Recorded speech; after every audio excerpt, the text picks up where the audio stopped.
पाकिस्तान हमसे मजबूत स्थिति में है। वो क्या है कि पाकिस्तान में कोई भी सत्ता पक्ष का नेता और विपक्ष का नेता सेना की ऊपर प्रश्न नहीं उठा रहा है। पाकिस्तान के किसी भी व्यक्ति को भारत के मीडिया में कोट नहीं किया जा रहा है की स्थिति नहीं है। भारत के बड़े बड़े नेताओं को, मुख्यमंत्रियों, पूर्व मुख्यमंत्रियों को कोट किया जा रहा है। भारत के बड़े प्रमुख नेता का स्टेटमेंट पाकिस्तान हमारे विरुद्ध डोजियर में यूज होता है। ये कुछ वैसा ही जिससे जनरल बिपिन रावत ने 2.5 फ्रंट की लड़ाई का। देखिए, एक मामले में मैं कहना चाहूंगा जो ऑपरेशन सिंदूर चल रहा है, एक मामले में पाकिस्तान हमसे मजबूत स्थिति में है। वो क्या है कि पाकिस्तान में कोई भी सत्ता पक्ष का नेता और विपक्ष का नेता सेना की ऊपर प्रश्न नहीं उठा रहा है। भारत में अनेक नेता प्रश्न उठा रहे हैं। पाकिस्तान के किसी भी व्यक्ति को भारत के मीडिया में कोट नहीं किया जा रहा है की स्थिति नहीं है। भारत के बड़े बड़े नेताओं को, मुख्यमंत्रियों, पूर्व मुख्यमंत्रियों को कोट किया जा रहा है। पाकिस्तान के किसी नेता का ऐसा कोई वक्तव्य नहीं है जिसे हम अपने डोजियर में पाकिस्तान के विरुद्ध यूज कर सकें। मगर भारत के बड़े प्रमुख नेता का स्टेटमेंट पाकिस्तान हमारे विरुद्ध डोजियर में यूज होता है। ये कुछ वैसा ही जिससे जनरल बिपिन रावत ने 2.5 फ्रंट की लड़ाई कहा था, 2.5 फ्रंट की लड़ाई।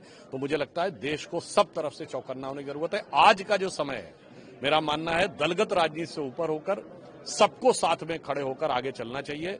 माननीय प्रधानमंत्री जी ने अभी सांसदों का 6 डेलीगेशन भेजे हैं जो बाहर जा रहे हैं। तो मैं अपनी विचारधारा से विरोध रखने वालों को, विपक्षी दलों को भी कहूंगा कि आओ मिलकर दिया जलाए। देखिए, वो तो तिरंगा यात्रा का भी विरोध कर रहे थे।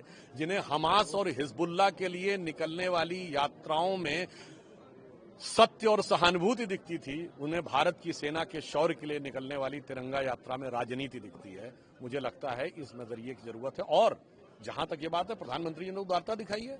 कांग्रेस के नेता शशि थरूर जी एक डेलीगेशन के लीडर हैं। जहां तक मैंने सुना है कि शायद सलमान खुर्शीद जी एक डेलीगेशन के लीडर। सभी विपक्षी दलों को, एनडीए के दलों को साथ में लेकर भारत की एकजुटता का एक प्रतिनिधित्व अंतर्राष्ट्रीय स्तर के ऊपर प्रधानमंत्री श्री नरेंद्र मोदी जी ने करने का प्रयास किया। वो विदेश संबंधी संसदीय समिति के अध्यक्ष हैं और इसका पद कांग्रेस की अनुशंसा पर ही उनको मिला है। समझ में नहीं आता है कि वो अपने ही विदेश संबंधी समिति के अध्यक्ष। इसका मतलब कांग्रेस में अविश्वास और राजनीति इतना अधिक है कि वो भारत की सरकार, भारत की सेना के साथ साथ अपनी पार्टी के लोगों पर भी अविश्वास से ग्रस्त हैं। तो इस वहम की कोई दवा नहीं हो सकती। देखिए, उस विषय पे गौरव गोगोई जी को अपना जो भी स्पष्टीकरण देना है, क्योंकि हेमंता विश्व शर्मा जी ने बहुत आग्रहपूर्वक, बड़ी दृढ़ता के साथ उन्होंने स्पष्ट कहा है और वैसा स्पष्ट उत्तर उनकी तरफ से नहीं आया, वो अलग विषय है। पर हमने कहा ना, इस समय जो हमारी सरकार ने निर्णय लिया है वो दलगत भावना, क्यों असदुद्दीन ओवैसी भी तो है उसमें। हमने ये नहीं देखा है कि कौन विरोध कर रहा। हमने कहा पूरे भारत का प्रतिनिधित्व होना चाहिए। यानी ये दिखना चाहिए कि सारा भारत समवेत स्वर में, एक रूप में आगे बढ़ता हुआ दिखाई पड़ रहा है। तो मैं इसे एक लाइन में कहूंगा कि अनेकता में ऐक्य मंत्र को जन जन फिर अपनाता है। देखो प्यारा देश हमारा आगे बढ़ता जाता है। इस विचार से हम काम कर रहे हैं।